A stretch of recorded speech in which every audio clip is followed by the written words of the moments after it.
ओम शांति। 11 अक्टूबर 2025 के ईश्वरीय महावाक्य सुनते हैं। मुरली के मुख्य पॉइंट्स। बाबा ने कहा, शिव बाबा इस मृत्यु लोक से अमरपुरी अमर लोक के मालिक बना रहे हैं, इसलिए खुशी में रहना है। नेक्स्ट, शिवरात्रि इसलिए कहते हैं क्योंकि परमात्मा का अवतरण रात अर्थात अज्ञान के अंधकार में होता है। बाबा ने कहा, तुम्हें शिव बाबा से 21 जन्म का सुख शांति का वर्षा मिलता है। आधा कल्प सुखधाम, आधा कल्प दुखधाम होता है। भक्ति मार्ग की आशीर्वादें अल्पकाल की होती है, जबकि बाप से मिलने वाली शांति और सुख स्थायी होते हैं। सच्ची इनाम वही है जो आत्मा को स्थायी सुख शांति दे। यह किसी मनुष्य के पास नहीं, केवल परमात्मा शिव के पास है। भक्ति मार्ग की आशीर्वादें अल्पकाल की होती है, जबकि बाप से मिलने वाली शांति और सुख स्थायी होती है। और अब सुनते हैं महावाक्यों को विस्तार से। मुरली का सार। मीठे बच्चे, तुम्हारा फर्ज है सबको स्थायी सुख और शांति का रास्ता बताना।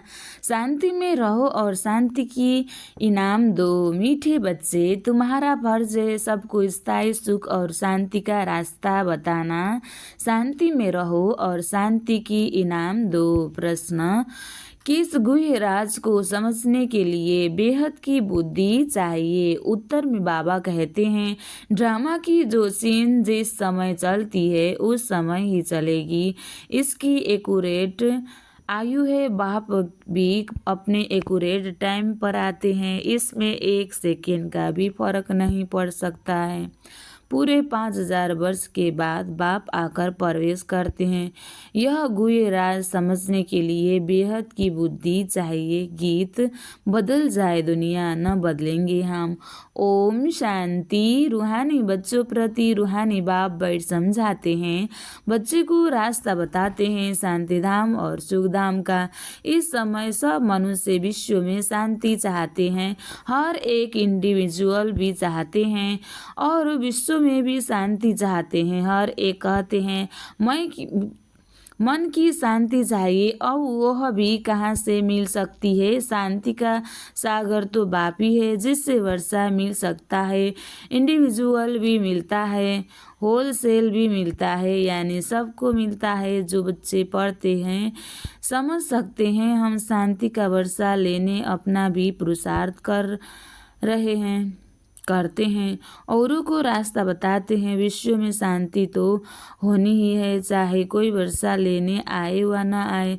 बच्चों का फर्ज है सब बच्चों को शांति देना है। यह समझ नहीं सकते 2-4 को वर्षा मिलने से क्या होगा। कोई को रास्ता बताया जाता है, परंतु निश्चय न होने कारण दूसरों को आप समान बना नहीं सकते।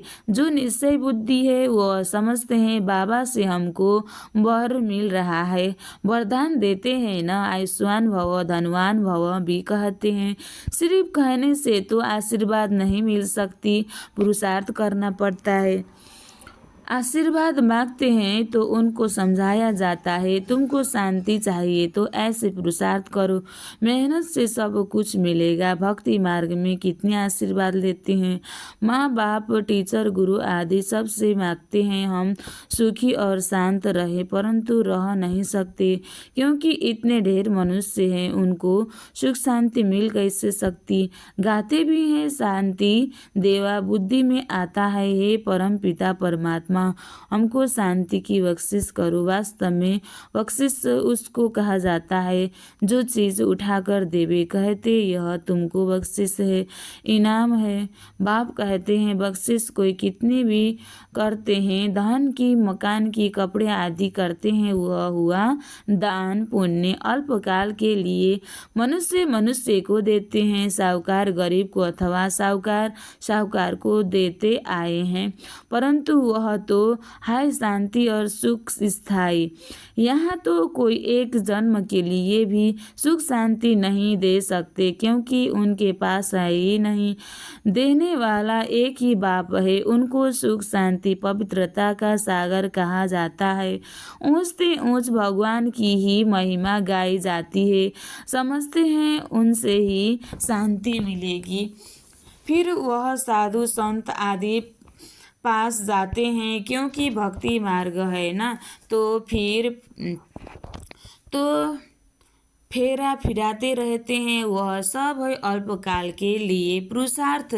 तुम बच्चों का भी अभी वह सब बंद हो जाता है। तुम लिखते भी हो बेहद के बाप से 100% पवित्रता सुख शांति का वर्षा पा सकते हो।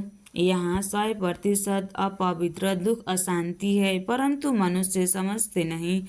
कहते ऋषि मुनि आदि तो पवित्र हैं, परंतु पैदाइश तो फिर भी विष से होती है ना। मूल बात ही यह है।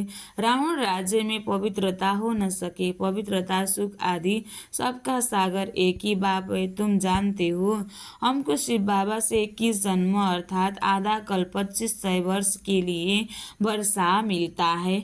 यह तो गारंटी है। आधा कल्प सुख धाम, आधा कल्प है दुख धाम। सृष्टि के 2 भाग है, एक नई एक पुरानी, परंतु नई कब पुरानी कब होती है यह भी जानते नहीं। झाड़ की आयु कितनी एक्यूरेट बता न सके अभी बाप द्वारा। तुम इस झाड़ को जानते हो, यह 5000 वर्ष का पुराना झाड़ है। इनकी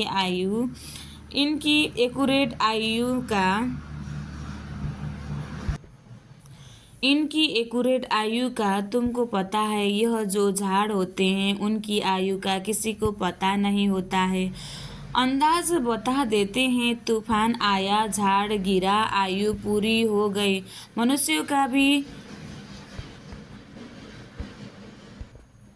मनुष्यों का भी अचानक मौत होता रहता है। इस बेहद के झाड़ की आयु पूरे 5000 वर्ष का है। इसमें एक दिन न कम न जास्ती हो सकता है। यह बना बनाया झाड़ है। इसमें फर्क ही नहीं पड़ सकता। ड्रामा में जो सीन जिस समय चलती है उस समय ही चलेगी, हूबहू रिपीट होना है।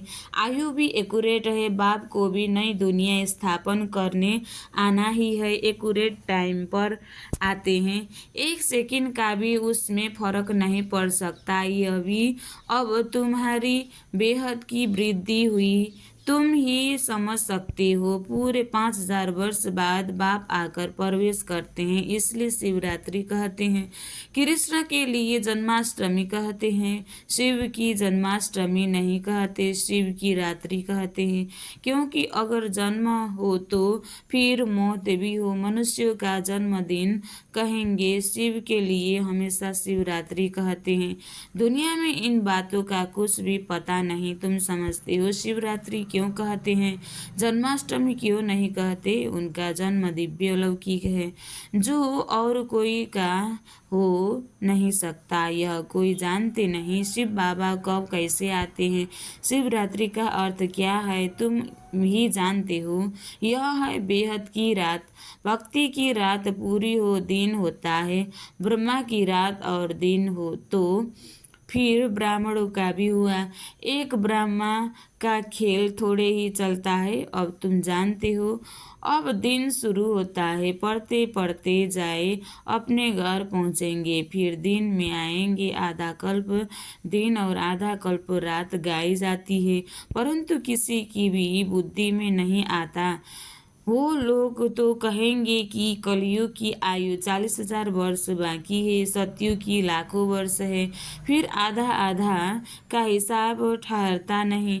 कल्प की आयु को कोई भी जानते नहीं। तुम सारे विश्व की आदि मध्य अंत को जानते हो। यह 5000 वर्ष के बाद सृष्टि चक्र लगाती रहती है। विश्व तो है ही, उसमें पाठ बजाते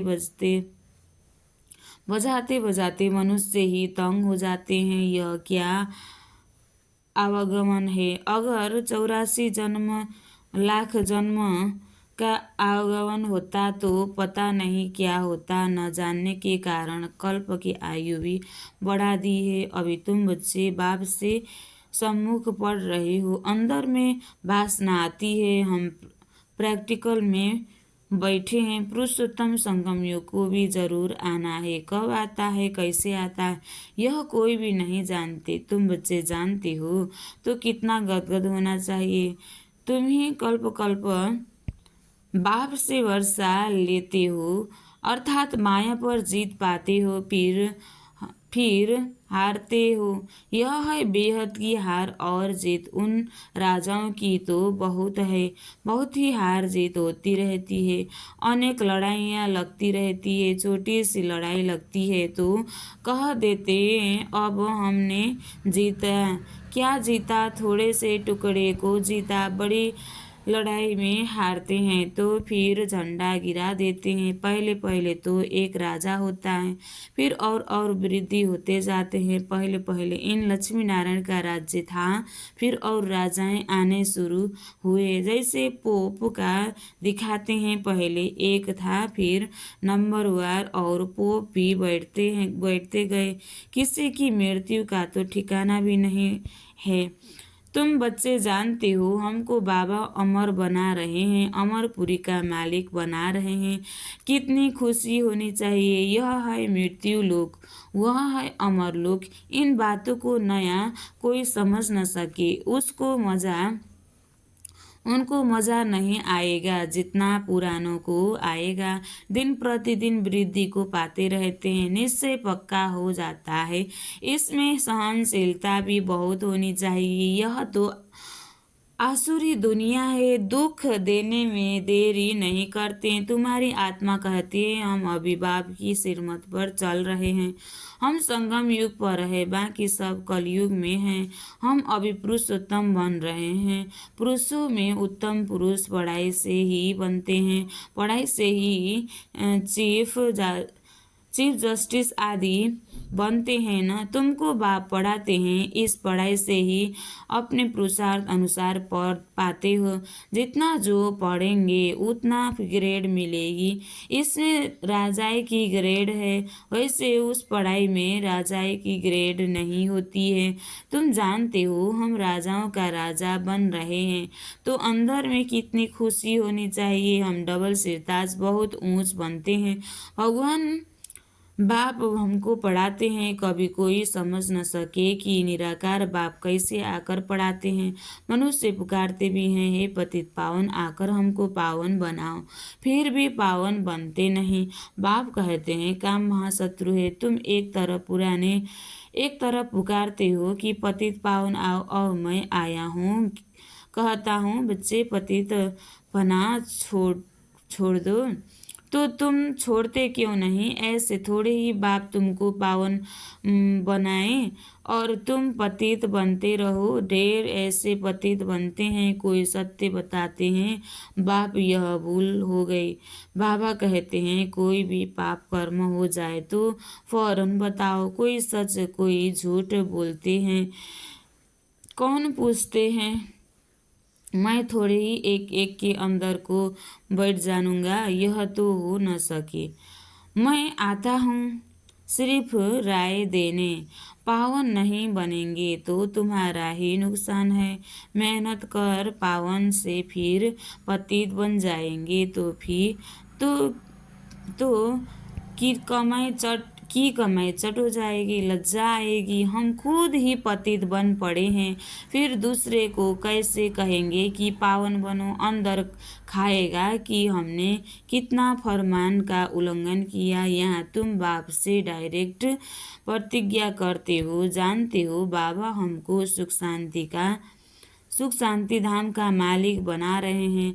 हाजिर नाजिर है, हम उनके सम्मुख बैठे हैं। इसमें पहले यह नॉलेज थोड़ी ही थी, न कोई गुरु ही थी जिसने नॉलेज दी। अगर गुरु होता तो सिर्फ एक को ज्ञान देंगे क्या? गुरुओं के फॉलोअर्स तो बहुत होते हैं ना, एक थोड़े ही होगा। यह समझने की बातें हैं ना। गुरु है ही एक, वह हमको रास्ता बताते हैं, हम फिर दूसरे को बताते हैं। तुम सबको कहते हो बाप को याद करो, बस ऊंचते ऊंच बाप को याद करने से ही ऊंच पद मिलेगा। तुम राजाओं के राजा बनते हो, तुम्हारे पास अनगिनत धन होगा, तुम अपनी झोली भरते हो ना। तुम जानते हो बाबा हमारी झोली खूब भर रहे हैं। कहते हैं कुबेर के पास बहुत धन था, वास्तव में तुम हर एक कुबेर हो, तुमको वैकुंठ रूपी खजाना मिल जाता है। खुदा दोस्त की भी कहानी है, उनको जो पहले मिलता था उसको एक दिन के लिए बादशाही देते थे। यह सब दृष्टांत है। अल्लाह माना बाप वह अव्वल दिन रहता है, फिर साक्षात्कार हो जाता है। तुम जानते हो बरोबर हम योग बल से विश्व की बादशाही लेते हैं। अच्छा, मीठे मीठे सिखलदे बच्चों प्रति माता पिता बाप दादा का याद प्यार और गुड मॉर्निंग। रूहानी बाप की रूहानी बच्चों को नमस्ते। हम रूहानी बच्चों की भी रूहानी बाप दादा को दिल से याद प्यार और गुड मॉर्निंग। नमस्ते बाप दादा, नमस्ते नमस्ते नमस्ते। शुक्रिया बाप दादा, शुक्रिया। वाह बाबा वाह। धारणा के लिए मुख्य सार, इस आसुरी दुनिया में बहुत बहुत सहनशील बनकर रहना है। कोई गाली दे दुख दे तो भी सहन करना है। बाप की सिरमत कभी नहीं छोड़नी है। दूसरा, डायरेक्ट बाप ने पावन बनाने का फरमान किया है, इसलिए कभी भी पतित नहीं बनना है।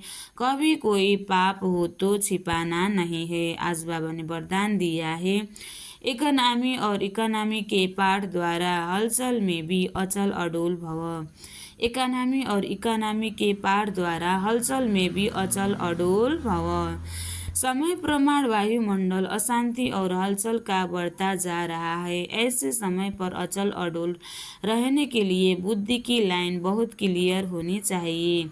इसके लिए समय प्रमाण टचिंग और कैचिंग पावर की आवश्यकता है। इसको बढ़ाने के लिए इकोनॉमी और इकोनॉमी वाले बनो।